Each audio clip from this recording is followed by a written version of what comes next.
Hello everyone, welcome to Shri boutique.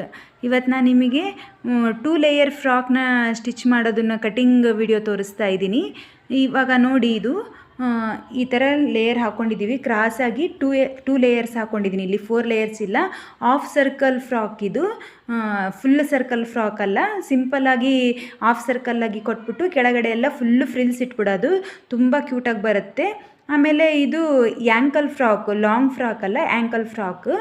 So ಈ ಥರ ನಾನು ಇದು ಒಂದು ಸ್ಯಾರಿ, ಇದು ಸ್ಪೇಸ್ ಸಿಲ್ಕ್ ಸ್ಯಾರಿಯಲ್ಲಿ ಇದನ್ನು ಡಿಸೈನ್ ಮಾಡ್ತಾಯಿದ್ದೀವಿ. ಈಗ ಲೈನಿಂಗ್ ಕೂಡ ಈ ಥರ ಹಾಕ್ಕೊಂಡು ಇಟ್ಕೊಂಡಿದ್ದೀನಿ ನೋಡಿ, ನಿಮಗೆ ಕಾಣಿಸ್ತಾ ಇರ್ಬೋದು. ಈ ಥರ ನಾವು ಟ್ರಯಾಂಗಲ್ ಶೇಪಲ್ಲಿ ಇದನ್ನು ರೆಡಿ ಮಾಡ್ಕೋಬೇಕು. ಈ ಥರ ಇದನ್ನು ಮೇನ್ ಕ್ಲಾತ್ನ ಕಟ್ ಮಾಡ್ಕೊಂಡಿದ್ದೀವಲ್ಲ, ಈ ಥರ ಫುಲ್ ಕಂಪ್ಲೀಟ್ ಪಿನ್ಸ್ ಹಾಕೋಬೇಕು. ಪಿನ್ಸ್ ಕಾಣಿಸ್ತಾ ಇದೆ ಅನ್ಕೊತೀನಿ ನಿಮಗೆಲ್ಲ. ಈ ಥರ ಪಿನ್ಸ್ ಹಾಕ್ಕೊಂಡು ಕೆಳಗಡೆ ಏನಿದೆಯಲ್ಲ, ನೀವು ಸೆಕೆಂಡ್ ಲೇಯರ್ ಏನು ಜಾಯಿಂಟ್ ಮಾಡ್ತೀರಲ್ಲ, ಅದು ಒಂದು 7 ಇಂಚಸ್ ಅಷ್ಟು ನಾನು ಜಾಯಿಂಟ್ ಮಾಡ್ತಾಯಿದ್ದೀನಿ. ಅದಕ್ಕೂ ನೀವು ಸೇರಿಸ್ಕೊಂಡೆ ಲೈನಿಂಗ್ನ ಕಟ್ ಮಾಡ್ಕೋಬೇಕು. ಇಲ್ಲಾಂದರೆ ಲೈನಿಂಗ್ ಚಿಕ್ಕದಾಗಿ ಟ್ರಾನ್ಸ್ಪರೆಂಟ್ ಥರ ಕಾಣಿಸುತ್ತೆ, ಫ್ರಾಕ್ ಲುಕ್ ಬರಲ್ಲ. ಸೊ ಇವಾಗ ನಾನು ಇದನ್ನು ಫಸ್ಟ್ ಏನು ಬರುತ್ತಲ್ಲ ಫಸ್ಟ್ ಲೇಯರ್, ಅದ್ರದ್ದಷ್ಟೇ ಕಟ್ಟಿಂಗ್ ಮಾಡ್ಕೊಂಡಿದ್ದೀನಿ ಮೇನ್ ಕ್ಲಾತಲ್ಲಿ. ಸೆಕೆಂಡ್ ಲೇಯರ್ಗೂ ಏನು ಬೇಕಲ್ಲ ಆ ಇಂಚಸ್ ಅಷ್ಟು ನಾನೀಗ ಡ್ರಾಫ್ಟ್ ಮಾಡ್ಕೊತೀನಿ.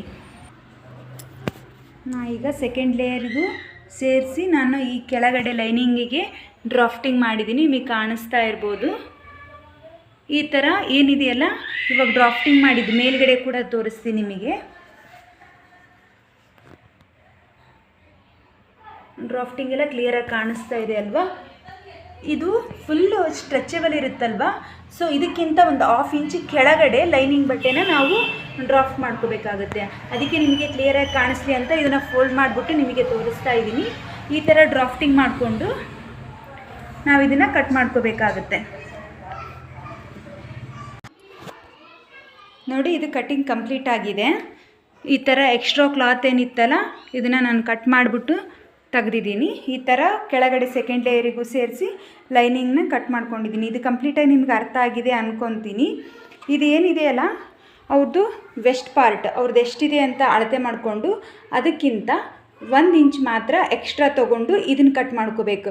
ಮೇಲ್ಗಡೆ ವೆಸ್ಟಿಂದು ಏನಿದೆಯಲ್ಲ, ಅದು ಅವ್ರಿಗೆ ಕರೆಕ್ಟಾಗಿ ಮೆಜರ್ಮೆಂಟಿಗೆ ಕಟ್ ಮಾಡ್ಕೋಬೇಕಿದೆ. ಅಂಬ್ರೆಲಾ ಏನಿರುತ್ತಲ್ಲ, ನೀವು ಕರೆಕ್ಟಾಗಿ ಮೆಜರ್ಮೆಂಟಿಗೆ ಕಟ್ ಮಾಡ್ಕೊಂಬಿಟ್ರೆ ಆ ಕಡೆ ಈ ಕಡೆ ನಿಮಗೆ ಒಂದು 2 ಇಂಚಸ್ ಅಷ್ಟು ಎಕ್ಸ್ಟ್ರಾ ಬಂದುಬಿಡುತ್ತೆ. ಸೊ ನೀವೇನು ಮಾಡಬೇಕು ಅಂತಂದರೆ, ಅವ್ರದ್ದು ಬಾಡಿ ಫುಲ್ ಟೈಟ್ ಫಿಟ್ಟಿಂಗೇ ತೊಗೊಂಡಿರ್ತೀರಲ್ವ, ಬಾಡಿ ಅಳತೆ ತೊಗೊಂಡಿರಬೇಕಾದ್ರೆ ಅದಕ್ಕೆ ಪ್ಲಸ್ 1 ಇಂಚ್ ಅಷ್ಟೇ ಆ್ಯಡ್ ಮಾಡಿಕೊಂಡು ಈ ವೆಸ್ಟ್ನ ನೀವು ಇಲ್ಲಿ ಕಟ್ ಮಾಡ್ಕೋಬೇಕಾಗುತ್ತೆ. ನಿಮಗೆ ಕಂಪ್ಲೀಟಾಗಿ ಈ ವಿಡಿಯೋ ಅರ್ಥ ಆಗಿದೆ ಅಂದ್ಕೊತೀನಿ. 2 ಲೇಯರ್ ಫ್ರಾಕ್ದು ಬಾಟಮ್ ಪಾರ್ಟ್ನ ಕಟ್ಟಿಂಗ್ ಮಾಡೋದನ್ನು ತೋರಿಸಿದ್ದೆ. ಇವಾಗ ಇದು ಮೇಲೆ ಟಾಪ್ ಪಾರ್ಟ್ ನೋಡ್ತಾ ಇರ್ಬೋದು. ಇದು ಫ್ರಂಟ್ ಪಾರ್ಟು. ಬೋಟ್ ನೆಕ್ಕಲ್ಲೇ ನೆಕ್ ಡಿಸೈನ್ನ ರೆಡಿ ಮಾಡಿದ್ದೀವಿ. ಸೊ ಇದನ್ನು ಇದೇ ಥರ ಸಿಂಪಲ್ಲಾಗಿ ಕಟ್ ಮಾಡ್ಕೊಂಡಿದ್ದೀನಿ. ಕ್ಯಾನ್ವಾಸ್ ಕಟ್ಟಿಂಗಿಂದ ನೆಕ್ ಡಿಸೈನ್ನ ಮಾಡ್ತೀವಿ. ಹಾಗೆ ಇದು ಬ್ಯಾಕ್ ಪಾರ್ಟು. ಹಾಗೆ ಸ್ಲೀವ್ಸ್ ಬಂದ್ಬಿಟ್ಟು ಪಫ್ ಸ್ಲೀವ್ಸು ನೋಡ್ತಾ ಇರ್ಬೋದು. ಪಫ್ ಸ್ಲೀವ್ಸ್ನ ಕಟಿಂಗ್ ಮಾಡ್ಕೊಂಡಿದ್ದೀವಿ. ಇಲ್ಲೆಲ್ಲ ಫುಲ್ಲು ಇದು ಇಟ್ಟು ನಿರಿಗೆಗಳನ್ನ ಇಟ್ಟು ಪಫ್ ಸ್ಲೀವ್ಸ್ ಮಾಡ್ತೀವಿ. ಇಲ್ಲಿ ಎಲಾಸ್ಟಿಕ್ ಹಾಕ್ತೀವಿ. ಇದೆಲ್ಲ ಕಂಪ್ಲೀಟ್ ಆಗಿಂದೆ ನಾನು ನಿಮಗೆ ಈ ವಿಡಿಯೋನ ತೋರಿಸ್ಕೊಡ್ತೀನಿ ಹೇಗಿದೆ ಅಂತ. ಈ ವಿಡಿಯೋ ಎಲ್ಲ ಹೇಗಿದೆ ಅಂತ ನನಗೆ ಕಾಮೆಂಟ್ ಮಾಡಿ. ಹಾಗೆ ಯಾರಿಗೆಲ್ಲ ನನ್ನ ಕಟ್ಟಿಂಗ್ ಸಿಂಪಲ್ ಆಗಿರೋ ಕಟ್ಟಿಂಗ್ ಇಷ್ಟ ಆದರೆ ನನಗೆ ಲೈಕ್ ಮಾಡಿ. ಹಾಗೆ ಹೊಸದಾಗಿ ಯಾರಾದರೂ ನನ್ನ ಚಾನಲ್ನ ನೋಡ್ತಾ ಇದ್ದರೆ ಪ್ಲೀಸ್ ಸಬ್ಸ್ಕ್ರೈಬ್ ಮಾಡ್ಕೊಳ್ಳಿ. ಶಾರ್ಟ್ಸಲ್ಲಿ ಇದ್ರದ್ದು ಫ್ರಾಕ್ ಹೇಗೆ ಬಂದಿದೆ ಅಂತ ನಾನು ನಿಮಗೆ ವಿಡಿಯೋ ಹಾಕ್ತೀನಿ, ದಯವಿಟ್ಟು ನೋಡಿ. Thank you.